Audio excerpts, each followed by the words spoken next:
Hello everyone, সকলে কেমন আছো বন্ধুরা? আমি Gagan Mondal and welcome to my YouTube channel guys. ঠিক এই মুভিটার রিভিউ আমি অপেক্ষা করছিলাম, ঠিক আছে? সো ফাইনালি অবশ্যই কটা দিন বেরিয়ে গেছে আর আজকে আমি রিঅ্যাক্ট করতে নেমেছি গাইস। সেটা বড় প্রবলেম নেই, তো প্রবলেম হচ্ছে যে আমি আরেকটা মুভির জন্য ওয়েট করি, সেটা হচ্ছে দম। আমি চাই যে বিতিকবাজ দম মুভির রিয়াকশানটা দিক আমাদের সামনে। তো মানে রিয়াকশান তো আমি দিই গাইস, কথা বলছি রিভিউর কথা। তো আজকে আমরা দেখব ঈদের সেরা সিনেমা বনলতা এক্সপ্রেস গাইস। সবার একটা আশা ছিল যে এই মুভিটা সব থেকে হিট করবে।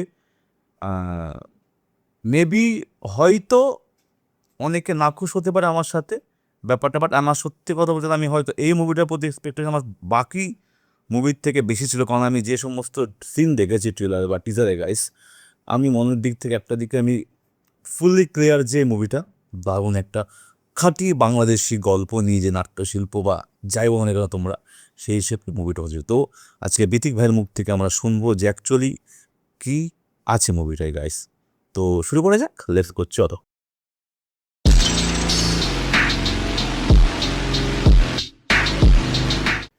Headphone on, so 3 2 1 let's go. এক কাজ কর, তুই গুখা। এই লাইনটা সত্যি, লাইনটা মানে জানি না স্ক্রিপ্টে ছিল বা কি না ছিল, বাট মোশাররফ ভাই তারুণ ভাই কথাটা বলেছে কিন্তু, ঠিক আছে? নো, তাজা গুনা 3 দিনের বাসি গু খাবি। তারপরে নীল নীল মোটা মোটা মাছি উড়ে বেড়াচ্ছে, সেই গুখা মাছি সহ খা। কতটা ডিটেলিং ছিল ডিরেক্টর যেভাবে বলেছে, ঠিক আছে? নীল মাছি থাকতে হবে গাইস, মোটা মোটা তাও আবার। কটকট করে শব্দ হবে, ক্রিসপি গু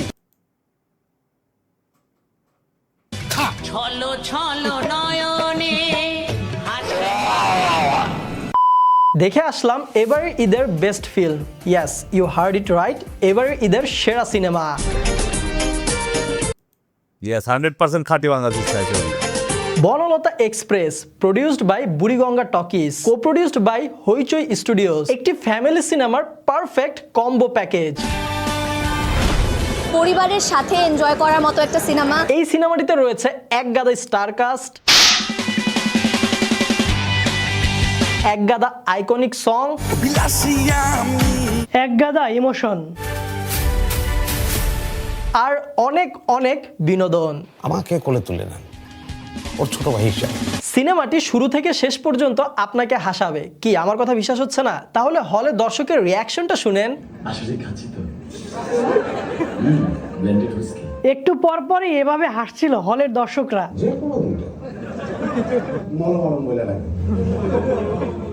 দর্শকরা এই সিনেমাটি কেন এনজয় করবে না বলেন? এই সিনেমাটির মেইন হিরো হচ্ছে এর গল্প, আর গল্পটি লিখেছেন নন্দিত কথা সাহিত্যিক হুমায়ুন আহমেদ। হুমায়ুন আহমেদের উপন্যাস কিছুক্ষণের গল্পের চমৎকার চিত্রনাট্য সাজিয়ে অসাধারণ নির্মাণ রূপ উপহার দিয়েছেন ডিরেক্টর তানিম নূর। ডিরেক্টর তানিম নূরের লাস্ট সিনেমা ছিল উৎসব, যেটা গত বছর সুপারহিট হয়েছিল। অ্যান্ড ট্রাস্ট মি, উৎসব থেকেও ভালো হয়েছে বনলতা এক্সপ্রেস। সিনেমাটির রিভিউতে আর্টিস্টদের নিয়ে আলাদাভাবে কিছু বলতে পারবো না, কারণ প্রত্যেকেই ছিল স্টার কাস্ট এবং প্রত্যেকেই কিন্তু ফাটিয়ে অভিনয় করেছে। তবে একটু ছোট করে বললে সাবিলা নূর ছিল আগের থেকে অনেক বেশি পরিণত। শরীফুল রাজ নতুন লুকে নতুন জনরায় অনবদ্য। আজকে সারা রাত মদ খেয়ে ড্যাং ড্যাং করে নাচবো, আপনি নাচবেন? শ্যামল মাওলার বেস্ট ডেলিভারি, আজিজ আমার বউ। আর জাকিয়া মামুর পিক লেভেল অ্যাক্টিং। আচ্ছা তো মনে হয় ট্রেনে হয়ে যাবে। তবে চঞ্চল চৌধুরী আর মোশাররফ করিমের একসাথে স্ক্রিন শেয়ারিংটা দিচ্ছিল এক অন্যরকম ভাইবস। মোটা মোটা মাছি উড়ে বেড়াচ্ছে, সেই গুখা। কিন্তু এর মধ্যে মোশাররফ করিমের লুকটা ভাই একটা আলাদাই সোয়াগ। আর একটু দৈত্য। Nice to meet you. নিচে লুঙ্গি, উপরে ভার্সিটি জ্যাকেট, গলায় মাফলার, এক হাতে বিড়ি এক হাতে মদ। Hot and iconic character. Swag से करेंगे सबका स्वागत। তবে সবার অভিনয়কেই ছাড়িয়ে যায় এই বাচ্চা মেয়েটি।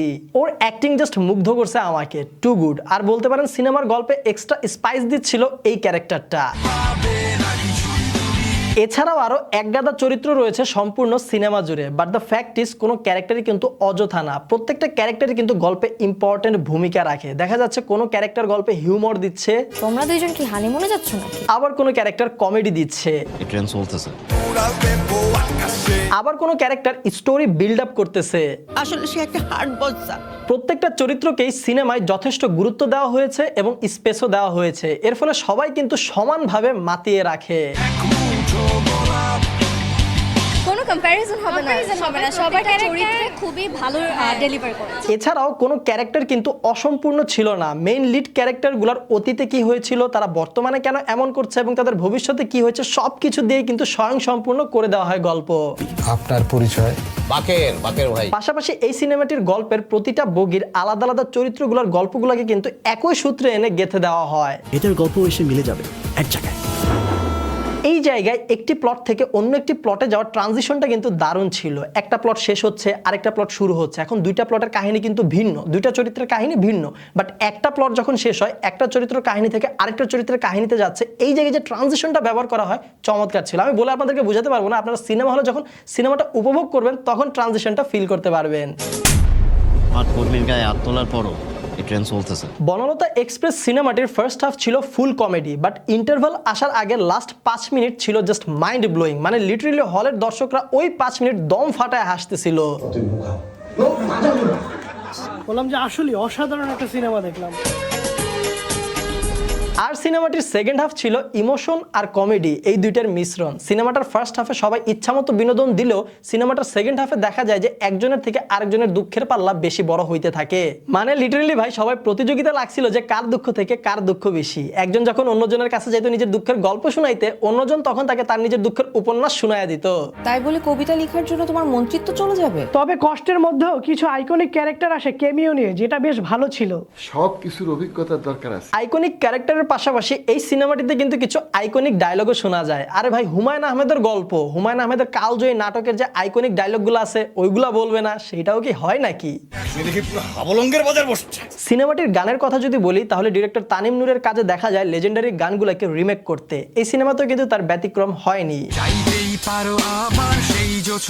সিনেমাটির মেকিং চমৎকার ছিল। এই সিনেমাটির মধ্যে কিন্তু একটি আর্লি 2000-এর গল্প তুলে ধরা হয়, তো সেই সময় অনুযায়ী সেই প্রেক্ষাপট অনুযায়ী সেট ডিজাইন বেশ চমৎকার ছিল। আর যে ট্রেনটা ব্যবহার করা হয় ট্রেনের মধ্যে কিন্তু একটা ওল্ড ভাইস পাচ্ছিলাম।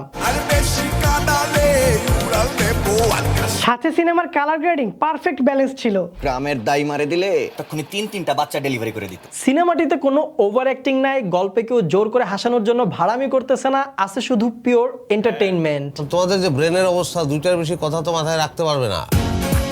পরিবার নিয়ে দেখার জন্য পারফেক্ট একটি সিনেমা হচ্ছে এই বনলতা এক্সপ্রেস। এই সিনেমাটি আপনাকে কোয়ালিটি টাইম দিবে, পিওর এনজয়মেন্ট দিবে আর পারফেক্ট এন্টারটেইন করবে। তুমি এইরকম বেটা মানুষের মতো হাসলা কেন? আমাদের হলেও খেয়াল করছিলাম অসংখ্য মানুষ পরিবার নিয়ে এসেছে এই সিনেমাটি উপভোগ করতে। এইবার বলি এই বনলতা এক্সপ্রেস সিনেমাটির নেগেটিভ দিকগুলা। এই সিনেমাটির কি নেগেটিভ দিকও আছে? এইটা কি বললেন? চোখে পড়ার মতো তেমন বড়সড় কোনো নেগেটিভ দিক ছিল না, তবে এই সিনেমার বিজিএম এর কাজগুলো আর একটু ভালো হতে পারতো। তার মানে এই না যে বিজিএম গুলো ব্যবহার করা হয়েছে ওগুলো খারাপ হয়েছে। সিনেমায় ফার্স্ট হাফের তুলনায় সেকেন্ড হাফ কিছুটা কম জমজমাট ছিল। মানুষ সবসময় এই কথা ভাবে। আসলে বিষয়টা যা হয় সিনেমাটির সেকেন্ড হাফে একটা ইমোশনাল ভাইবস চলে আসে, অনেকগুলো ক্যারেক্টারের ইমোশন এক জায়গায় এসে মিলিত হয়। এখন যেখানে ফার্স্ট হাফে আপনি ভরপুর বিনোদন পাচ্ছেন, সেখানে এসে যদি লং টাইম ধরে একটা ইমোশনাল সিন চলে তাহলে তো আপনার অবচেতন মন শুধু বিনোদনই খুঁজবে। তবে সিনেমাটায় ইমোশনটা কিন্তু দরকার ছিল। এই ইমোশনটার জন্যই গল্পটা দর্শকরা ফিল করতে পারবে। ইমোশনটাও খুব চমৎকারভাবে প্রেজেন্ট করা হয়, যা খুশি মন নিমিষেই বিষাদ বানিয়ে দেয়। গানের জন্য কেউ অপেক্ষা করে না। মানে মার্ক করে যে এই সিনেমার একটি নেগেটিভ দিক হাইলাইট করব এমন কোনো অপশনই রাখা হয় নাই। Huge shout out to director Tanim Noor and the entire team. প্রতিটা জায়গায় খুব সুন্দর মানানছে। সিনেপ্লেক্সের একটি দিক বলাই লাগে। এই বনলতা এক্সপ্রেস সিনেমাটি দেখার জন্য আমরা গিয়েছিলাম সিনেপ্লেক্সের মিলিটারি মিউজিয়াম ব্রাঞ্চে, যেখানে পরিবেশটা ছিল খুবই সুন্দর। পরিবেশটা সুন্দর না? কোনো হইছে আছে? টিকিটের দামও 400 টাকা, সবচেয়ে কম। কিন্তু হলে ঢুকে দেখি পরিবেশটা অনেক গরম, সেই সাথে অনেক ব্যাড স্মেল।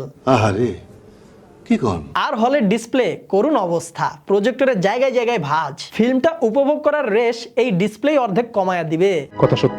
যাই হোক, তারপরেও আমরা এনজয় করেছি বনলতা এক্সপ্রেস সিনেমাটি। এবং আপনারা কারা কারা এই সিনেমাটি দেখেছেন, আপনাদের কি অভিজ্ঞতা কমেন্ট বক্সে আমাদেরকে জানান। এবং এই ঈদের মধ্যে বনলতা এক্সপ্রেস সিনেমাটিকে আপনারা সিরিয়ালে কত নম্বরে রাখছেন কমেন্ট বক্সে জানান। এরকমের সিনেমা আরো চাই, আরো বেশি বেশি চাই, কেন আসে না? So guys, that's all today. আশা করছি ভিডিওটা আপনাদের কাছে ভালো লেগেছে। ভিডিওটা আপনাদের কাছে বেশি ভালো লাগলে আপনাদের মন থেকে, আপনাদের ভালোবাসা থেকে এই ভিডিওতে লাইক কমেন্ট শেয়ার করে দিন। আর আমাদের প্রথমবার দেখে প্রচণ্ড এক্সাইটেড গাইস মুভিটা দেখার জন্য, সত্যি কথা আমি প্রচণ্ড এক্সাইটেড। প্লিজ তোমরা কেউ, আমি বলছি না পাইরেসি করে মুভিটা আমাকে দেখাতে, বাট যদি সেভাবে রিলিজ হয়ে থাকে সবার দেখার পরে আমাকে সাজেস্ট করো গাইস, আমি দেখবো। যে যা মতো দিতে পারো গাইস দেখতে পারো, আমি দেখবো গাইস। আমার খুবই ইচ্ছে করছে, আমার প্রচণ্ড ইচ্ছে করছে এখন দেখতে মুভিটা। দেখি যদি উপরওয়ালা চায় তো অবশ্যই দেখবো। তো কেমন লেগেছে প্লিজ তোমার কমেন্টটা, তোমরা সত্যি মানে তোমাদের মতের মানে আসল রিভিউটা দেবে। দমের ব্যাপারটা আমার জানি, দমের প্রতি একটা এক্সপেকটেশন আছে, জানি না দম কেমন হয়েছে গাইস, ওটাও দিও কিন্তু। তো বন্ধুরা এই ছিল আজকের মতো, আবার দেখলাম নেক্সট রাশিতে। কেমন থাকবে সবাই।